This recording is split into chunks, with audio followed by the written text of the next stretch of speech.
What is going on, everyone? Welcome back to the Leo Podcast. I'm your host, Kevin Munoz, and today is Friday, November 19th, and you're probably wondering, hey Kevin, it's not Monday. Why are you releasing an episode on a Friday? Well, that's because if you haven't heard by now, the House passed Biden's Build Back Better bill this morning, and it's something important because it specifically mentions immigration, and I thought it'd be a good idea if we broke it down together to see what's in it. So in today's bonus episode, we're going to be covering what's in this 2,100-page bill, including what this means for undocumented immigrants and what happens next. All coming up right now.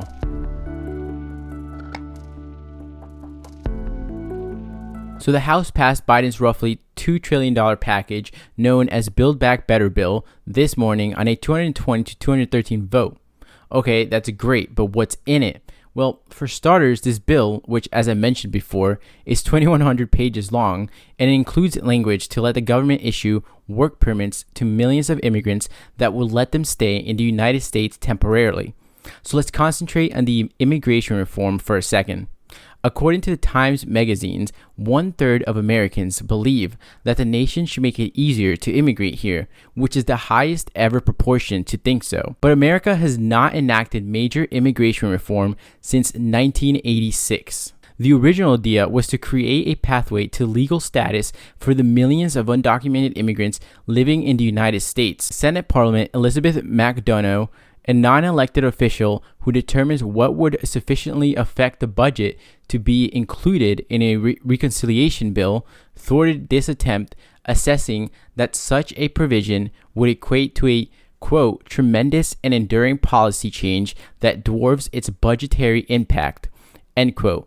Democrats' Plan B, offering undocumented immigrants who entered the country before 2010 a pathway to green cards, was also blocked by McDonough. Currently, the Build Back Better text offers a much narrower proposal to reform immigration, giving undocumented immigrants who entered the United States illegally before 2011 the ability to apply for renewable employment authorizations, protecting them from the risk of deportation for 5-year stretches at a time. According to Representative Veronica Escobar, a Texas Democrat, quote, "This has been such a challenging journey this year, trying to get a pathway to citizenship into the reconciliation bill, and that what we are left with very likely is work permits and protections, and while that is absolutely inadequate, we have to get that across the goal line," end quote. However, what's not clear is if they actually will get this across the goal line. The fate of an estimated 7 million migrants who may qualify for parole under the policy could still be blocked by the Senate, where the chamber's nonpartisan parliamentarian enforces rules that limit provisions allowed in the budget bills. You're listening to the Leo Podcast. I'm Kevin Munoz. This ad break is brought to you by yours truly. If you enjoy the show and are looking to further show your support, and if you already haven't done so, then head on over to patreon.com/LatinaAmericaneo or my website, latinaamericaneo.org, to join the growing Leo podcast community and receive numerous benefits and bonus content for supporting your favorite podcast, because the learning doesn't stop with this episode. There's also some awesome merch on my website, everything from shirts to coffee mugs and tote bags. All info will be at the bottom of the show notes. Now let's get back to today's episode. To be clear, this is not a pathway to citizenship. Many would be able to adjust their status through their families with this, and it leaves folks in a temporary status that would end in 2031. So even though it's not citizenship, it would, however, change the lives of millions. So if you'd like to take action, you can also text PATHWAY to 877-877 to demand the Senate to take action right now.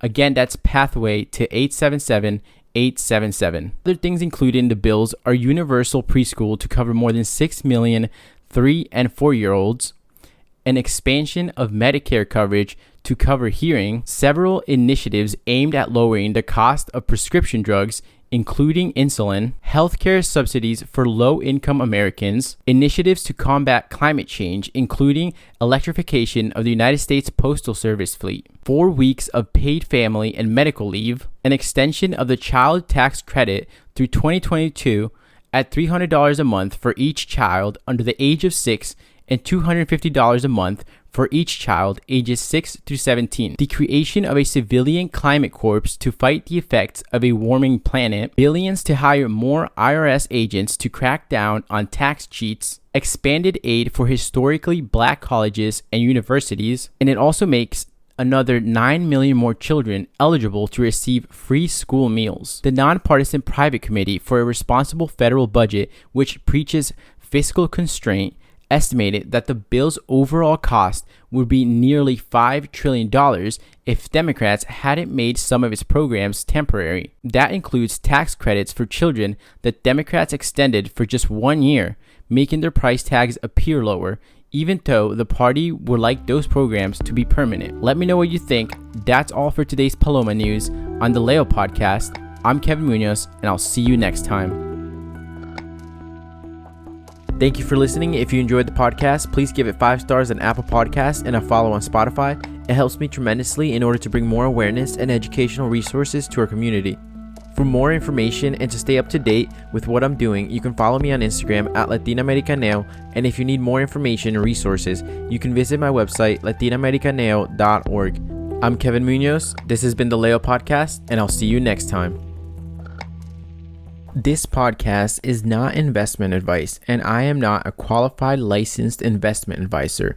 All information on here, including any ideas, opinions, views, predictions, forecasts, commentaries, suggestions, or stock picks expressed or implied are for informational, entertainment, or educational purposes only and should not be construed as personal investment advice.